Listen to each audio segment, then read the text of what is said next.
Welcome sa aming programang Bebe Sweet Story.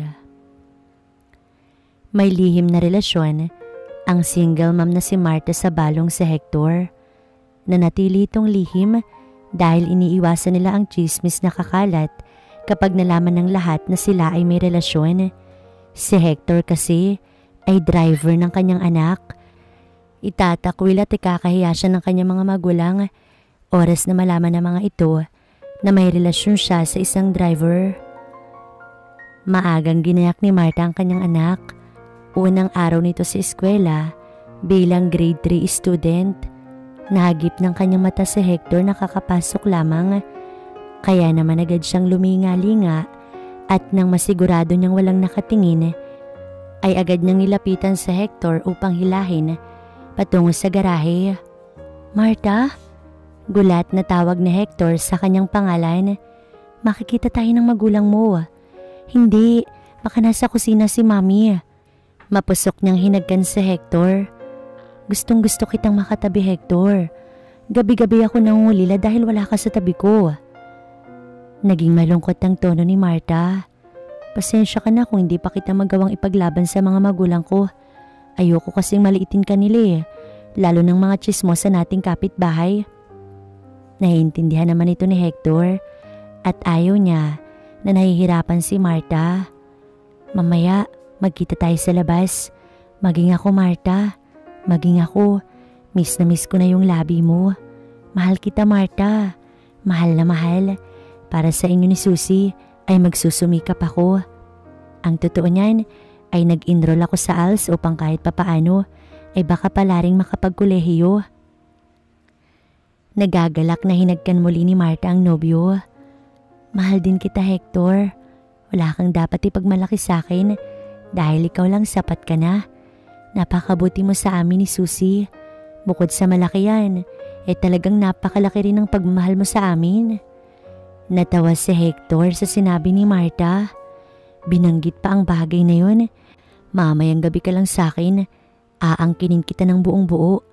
Ipaparamdam ko sa'yo kung ano ang feeling ng ganun." Hindi nakatiis si Marta dahil miss na talaga niya ang kanyang nobyo. "Hector, baka naman pwede." Mapang-akit na wika ni Marta. Pero papasok na si Susie. "Shh! Don't say anything, Hector. Mabilis lang naman Nakangiting sagot ni Marta. Animoy gutom na gutom si Marta dahil sa kanyang kasabikan. 2 gabi na kasi silang hindi nakikita ni Hector dahil nagpalamig muna sila. Napapansin kasi niyang nakakahalata na ang kanyang ina. Hindi napigilan ni Hector si Marta. Ginawa ni Marta ang bagay na makakapaghatid kay Hector sa dulo. Masayang masaya si Hector kahit sandali lamang. Ganoon din naman si Marta. "Mahal kita." Bulong niya kay Hector bago ito niyakap. "Pasaway ka talaga, Marta." Naiiling na wika ni Hector bago umayos. "Marta!" Malakas na sigaw ng kanyang ina. "Mami, may kinuha lang po." Sigaw niya bago kumindat kay Hector na kinakabahan sa ginagawa niya. "Saan ka ba galing ha? Kanina pa naghihintay si Susie." Nagsusuplad ang wika ng kanyang ina. "Sa garahe lang, inayos ko po yung upuan niya." "Driver na bahala doon. Tatamad-tamad yata Dapat yata palitan." "Mami naman." Saway niya dito. "Ano? Alam mong ayaw ko sa tamad, Marta." "Oho, pero ako naman ang nagpilit kay Hector na mag-ayos. Wala ho siyang kasalanan." Paliwanag niya sa kanyang mami. "Ikaw ha? Huwag mong pinapamihas at baka isipin may gusto ka sa kanya. Tama na yung naloko ka ng 1 beses. At huwag mo nang lagyan ng part 2 ang pagiging utu-uto at tatanga-tanga mo." Pinapaalala na naman ng kanyang ina ang ginawang panloloko sa kanya ni Janus. Si Janus ay ang BF niya na inanakan lamang siya, habang si Hector ang nagparamdam sa kanya ng totoong pagmamahal. Tinanggap siya nito kahit pa may anak siya at isang single mom. Si Hector kasi walang naging anak sa yumaon nitong asawa. 1 buwan pa lamang kasi ang pagsasama nila ay namatay na ito dahil sa isang aksidente. Hindi mo na ako sakop kung tutuusin, Mami. May sarili na po akong desisyon at lalong may sarili akong pag-iisip. So stop mentioning my ex. Galit niyang sagot dito. Are you guys fighting? Naputo lamang sila nang sumabat ang anak niyang takang-taka. No anak, si lola mo may sinasabi lang. Let's go anak. Si Tito Hector mo ang magdadrive. Bulong niya sa anak bago ito hinawakan. Magbe-birthday na si Hector. Nais sana niyang simple lang ang maging celebration at mas nais niyang makasama ang mag-inang si Marta at Susie.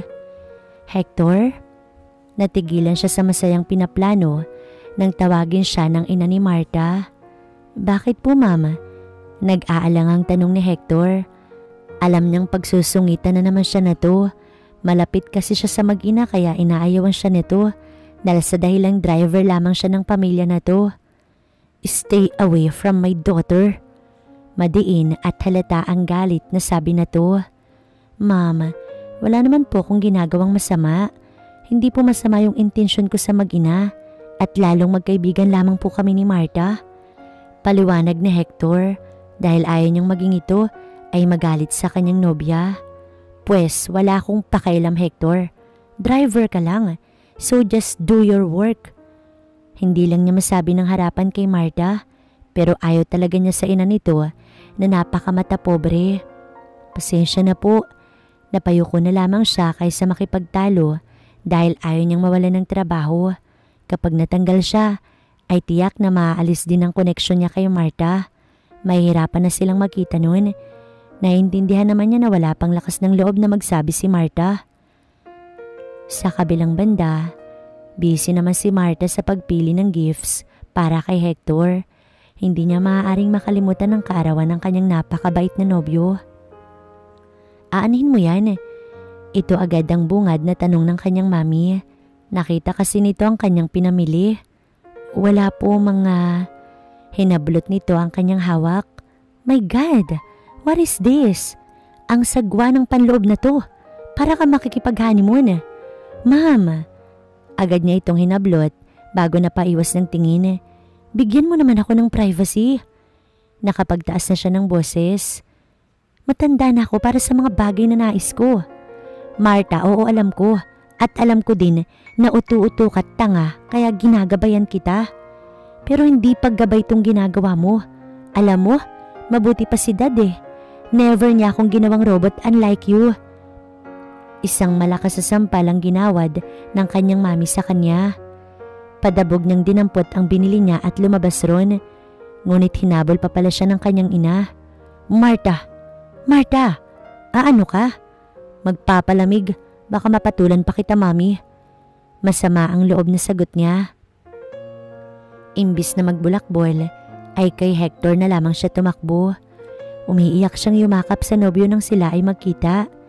Sinundo siya nito sa park na kanilang pinag-istiyan. Pasensya ka na, wala akong magawa. Maging si Hector ay nalulungkot. Birthday mo pa naman, tapos ganito yung problema.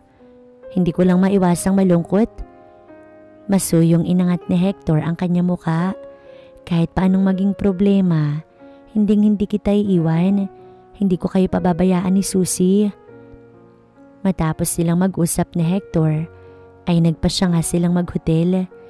Ibibigay na ni Marta ang paunang regalo niya sa nobyo. Masuyo niya itong hinagkan, mabuti na lamang at dala niya ang binili sa mall. Balak talaga niyang isuot ito sa mismong kaarawan ni Hector. Nag-abala ka pa? Alam mo naman kahit ano pang gawin mo, lahat yun gusto ko. Nakangiting wika ni Hector habang puno ng pagmamahal na tumitig sa kanya. Mapasok silang naghalikan. Mahal na mahal kita. Kahit kapwa humahangos, ay nagawa pa ring magsalita ni Hector sa pagitan ng kanilang ginagawa. Nang mga oras na yun, ay wala nang nakapagpigil pa sa kanila. Pinakawalan nilang dalawa ang parehas na init na nararamdaman. Kapwa uhaw ang makikita sa kanilang mga mata. Tila naman baliw dahil sa kanilang mga ginagawa. Hindi alam kung saan ibabaling ni Marta ang kanyang muka Dahil sa tinatamasa ng mga oras na iyon, napapakapit pa nga siya sa dalawang braso ni Hector at ilang sandali lamang ay umuga na nga ang kama. Kamuntikan pa ngang masira yun. Mahal kita, Marta. Paninindigan kita. Hinagkan siya ni Hector sa labi bago sila kapwa bumagsak dahil sa sobrang pagod. Dumating ang araw ni Hector, ang kanyang birthday. Kinagabihan ay nagtungo si Marta sa labas dahil sa pinag-usapan nila ni Hector na sa labas na lamang sila makikita upang masundo siya ng palihim. Palabas pa lang sana siya nang pigilan siya ng kanyang mami. Tumigil ka, Marta. Galit ang kanyang mami. Ito ba ang gawain mo gabi-gabi? Ang makipagkita sa driver natin? My God, Marta naman, gamitin mo naman yung utak mo, wag puro puso. Wag puro bukaka. Grabe ka, mami. Napakamapanghusga mo talaga.